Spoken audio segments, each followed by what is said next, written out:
I spend thinking about these subjects, and I think about them every day and have for over a decade, the more unsure I am about almost everything, and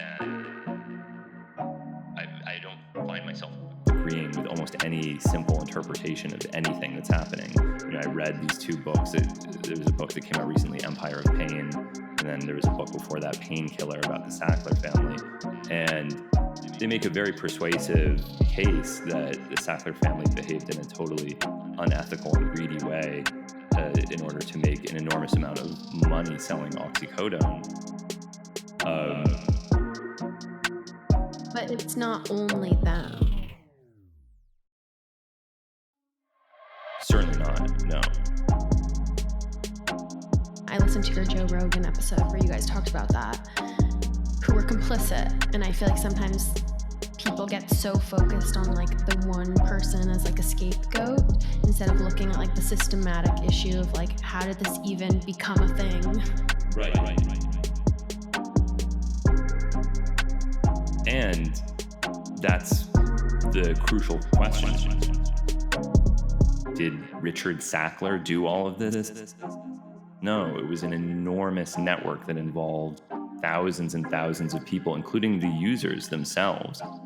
And if we just pretend that no physicians knew, none of the people using the drugs knew, no one had any idea what was going on except for Richard Sackler, then we're doing everyone a disservice because we're buying into a lie that feels good. It feels good to have one bad guy, and you can say, Richard Sackler, lock him up, take away his money, give him the chair. But where does that put us the next time something like this happens? And it's never going to stop happening. We will always live in a world where people are trying to sell us things that make us feel good that might be bad for us, whether it's drugs or junk food or social media or who knows what else. I mean, this is just the reality of our existence, and the only way that we will be able to survive in this world is through cultivating a sophisticated understanding of those dynamics and learning to deal with our own suffering in the healthiest possible way,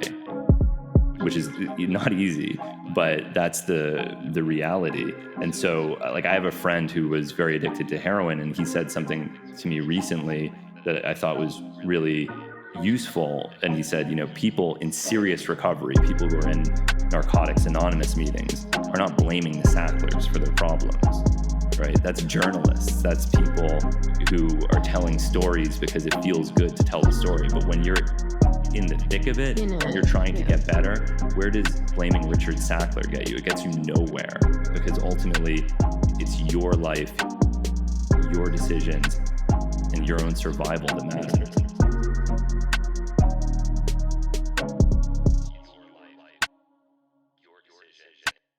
It's your life, your decisions, it's your life, and your own survival that matters.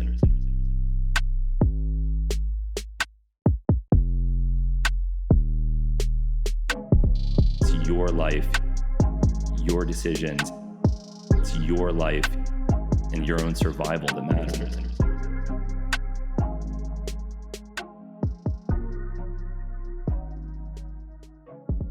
It's your life. Oh. Demons, be gone! Be gone, demons. Be gone! Leave this studio!